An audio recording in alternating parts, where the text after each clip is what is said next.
अस्सलाम वालेकुम नाज़रीन, आपको अपने चैनल में वेलकम कहती हूँ। शुरू करती हूँ अल्लाह के नाम से जो बड़ा ही मेहरबान और नहायत ही रहम करने वाला है।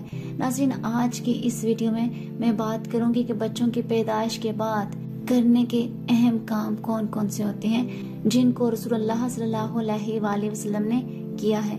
वीडियो का आगाज इस दुआ के साथ करती हूँ कि मुझे कभी भी किसी भी हालात में, मुश्किलों में, परेशानियों में, खुशियों में, राहतों में कभी भी तन्हा मत छोड़ना। हमेशा अपनी रहमत के साए में रखना। मेरे गुनाहों को माफ करना मेरे अल्लाह। मुझे ऐसे बना देना कि मैं आपको पसंद आ जाऊं।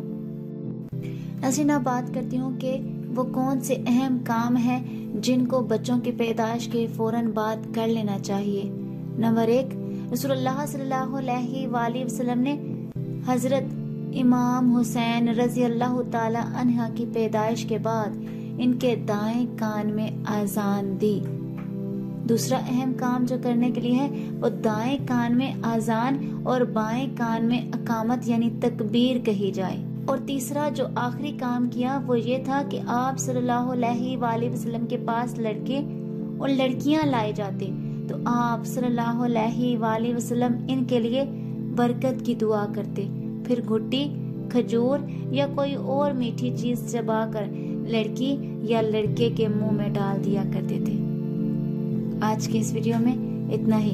अगर आपको मेरी वीडियो अच्छी लगी तो लाइक और शेयर कीजिएगा, और अगर मेरे चैनल पर नए हैं तो सब्सक्राइब कर ले, साथ वाले बेल के आइकन को क्लिक कर लीजिएगा ताकि मेरी हर नई आने वाली वीडियो की अपडेट आप तक पहुंचती रहे।